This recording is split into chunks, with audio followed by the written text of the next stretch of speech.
Alright, like you guys have probably clicked this video, I once was very uncomfortable squatting. Couldn't even do a plate properly, and the first time I really messed up my back doing it. So I really hope this can help you guys out a ton. Kind of went from not even being able to do a plate to being able to hit this.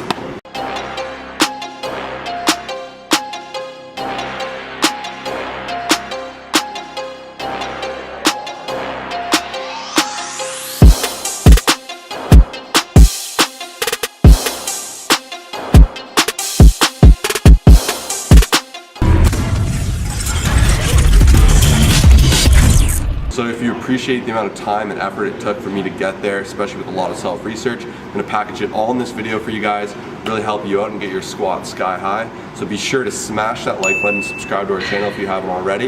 If you're ready to get that squat to the roof, let's go. So common mistake number one, we're starting with weight and range of motion. I thought this one would be obvious, but it seems like way too many people jump into doing a ton of weight without actually being able to do a proper squat without weight on the bar. So before you touch this bar and load on the plates, I want you guys to learn how to do a proper body weight squat. So this goes in with a lot of setup cues and learning just how to properly body weight squat. So for example, what I like to do is I like to keep my knees turned a little bit outwards, my toes pointed this way, instead of having them straight like this, because you'll notice when you go down here, your knees start to cave. So one thing, you just really want to get comfortable without any weight before doing anything. And I say this so many times because a lot of people don't understand this. So you want to go get your proper setup. I personally like to have my feet in a jumping position. So where I would typically, load up and then jump is where I like to get my feet set up.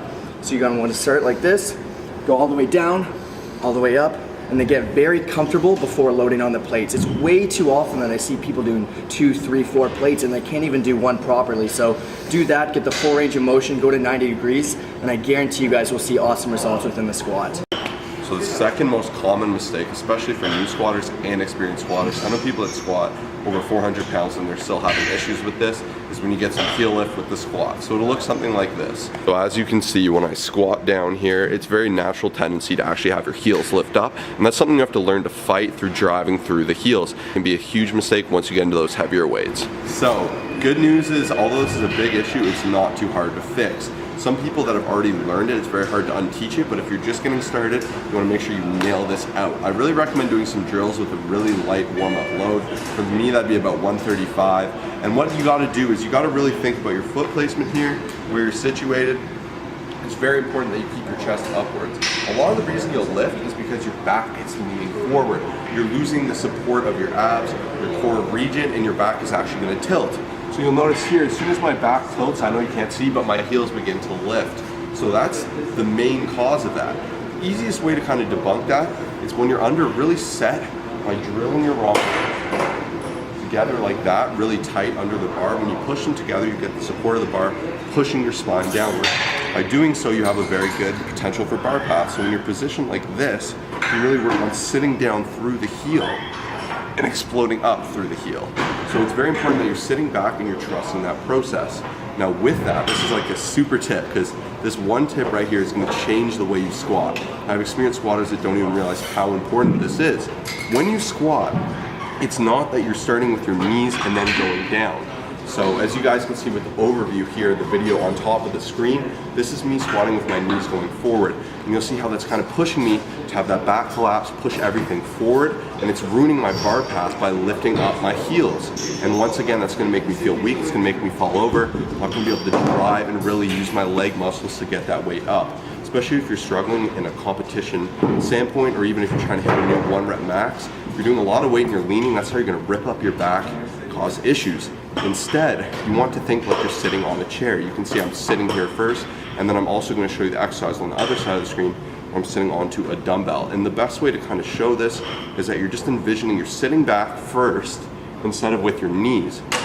So instead of it just being you're trying to get down the easiest way, you're sitting and then powering through those heels. And that will completely just destroy this heel lift error. Third mistake, guys, is not knowing proper depth. I know Kyle has talked about this very early on in the video, but this can be a very complicated and debatable subject, and I know the comments will come flooding in about this, so we're going to address it. So I'd say there are a lot of different kinds of depths, and we're going to go through them. So first, you can see Kyle here. This is a quarter squat. This is your weekend warrior. You have everyone has that gym, 500 pounds on the bar, screaming like crazy, taking a rack for an hour, not really working anything but his ego. Don't be that guy. Let's just stop there. Second, I'd say this is very high but acceptable. We do this for a lot of our clients who have mobility issues or maybe a bit older, a little less comfortable squatting. That's completely okay. Like, you gotta do where you are comfortable. Next up, this is the range we recommend, and this is what most powerlifting feds recommend. That's when the creasing in your knee are aligned or just slightly above, ever so slightly, but they say aligned. Usually I've seen them call it a bit higher. This is kind of your parallel range. This is kind of the golden grail of how you should be squatting. You can see it's lined up, you got a good depth, and you got good control. Next up, we got the A to G or the super low. So some powerlifting meets will require your hip creasing to be below the knee. We've competed for that before, so we tend to go slightly below the knee. You'll see Kyle kind of pushing to want to do it in some of these explanatory reps, because that's what we need to do, because we don't want to get called on missing that rep. However, A to G is another thing people do. I personally don't advocate for it. It's really deep. It can be a little bit over the top and you can lose tension. Some people like it and they do it comfortably. They can stack on weight and go that low. If you're one of those persons, by all means, you don't feel any pain, go for it. But I'd say I really recommend learning parallel, sticking with it, and don't let yourself compromise. Before you know it, you'll creep up, up, and up. I was guilty too. I think I was doing 4 plates for a while, and I wasn't quarter squatting, but it was definitely above parallel, and it was a big issue for me to relearn how to keep hitting that parallel range. So make sure you guys are asking friends, you're filming yourself, you're seeing where you are, and that you're developing that consistent point. Because when you can find that consistent point that you're hitting in that hole, the hole is when you're squatting down here at the bottom of your squat, you can bounce out of it almost. So you'll see with my more powerful kind of powerlifting movements, you can utilize power out of that hole and explode. This is not cheating, this is working on explosive raw power. This will help with everything. This will kind of correlate to jumping. They even say if you want to dunk, you have to be able to squat at a certain amount of weight, because you need to be able to generate so much force that you can come down, use that hole, and bounce and explode out of it. Use all those muscles to drill into a really sturdy bar path. Okay guys, this is your squat 101. We're going to show you this super quick.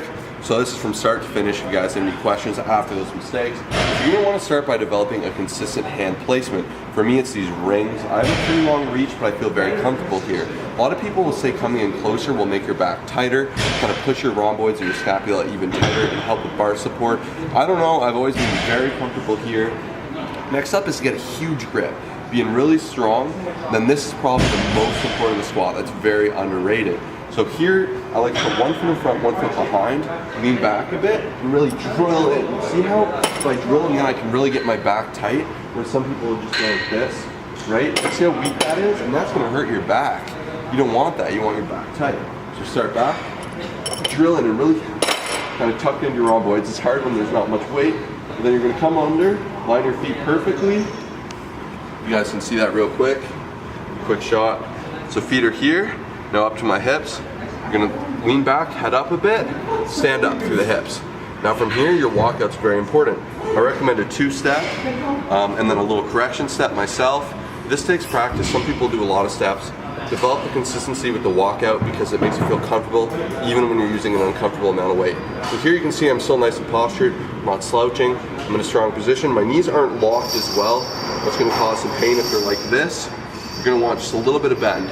Now from here, like I said, you're gonna start sitting into it, and from here, once again, explode. So once again, down, explode. Now at the top, really squeeze your butt, squeeze your hips, come through it nice and strong, open those knees, boom. That's all it is.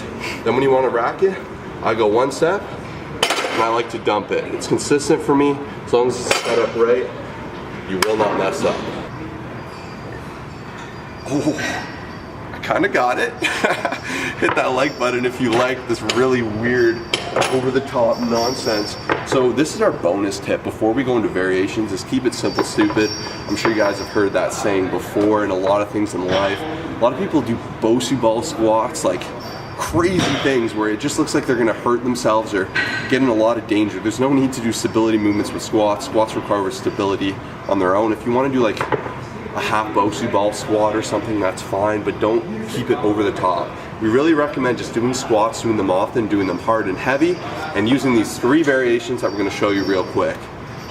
Variation number 1, kicking it off with the pause squat. Now some people like to touch depth, hold it, get right out, whereas some people also like to hold it for 3 to 4 seconds. I think this really depends on you, your goals, other factors.